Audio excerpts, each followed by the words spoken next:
আজকে ভোরে বেগম খালেদা জিয়া যখন উনি আমাদেরকে ছেড়ে চলে গেলেন, বাংলাদেশের জনগণের মধ্যে যে শূন্যতা, যে লসটা এই মুহূর্তে বিরাজমান, এটা অন্য কোনোভাবে অন্য কোনো কিছু দিয়ে পূরণ করবার মতো না।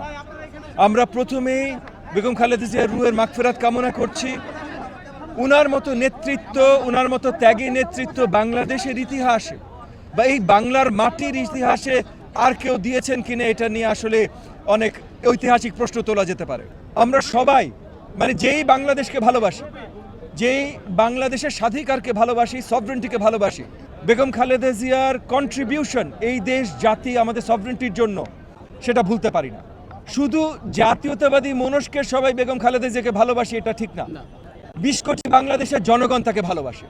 এই ভালোবাসার অন্য কিছু দিয়ে পূরণ করা সম্ভব না।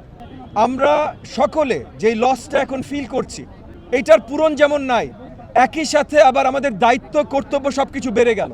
বিকজ বেগম খালেদা জিয়া যতক্ষণ আমাদের মাঝে ছিলেন তখন আমরা ওনার দিকে চেয়েছিলাম।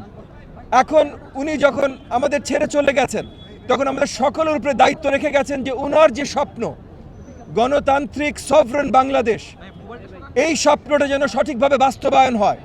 এবং এই স্বপ্নটা বাস্তবায়নের ধারক এবং বাহক এখন ওনার সুপুত্র জনাব তারেক রহমান।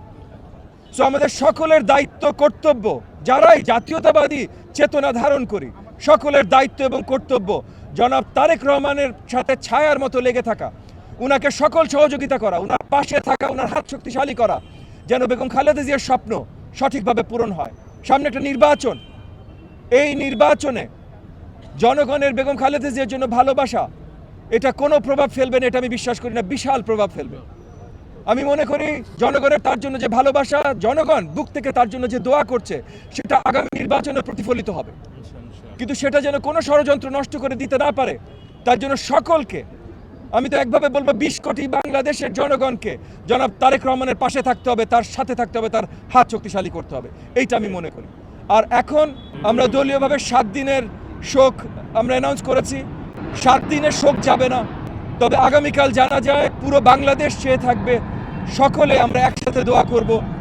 দোয়া বেগম খালেদা জিয়ার রুহে মাগফিরাত, বেগম খালেদা জিয়ার জন্য, ওনার পরিবারের জন্য, বাট সবচেয়ে বেশি ওনার যেটা সবচেয়ে বড় স্বপ্ন, আমাদের স্বাধীন সভরেন সার্বভৌম বাংলাদেশের জন্য, এটাই আমাদের একমাত্র দায়িত্ব থাকবে এখন।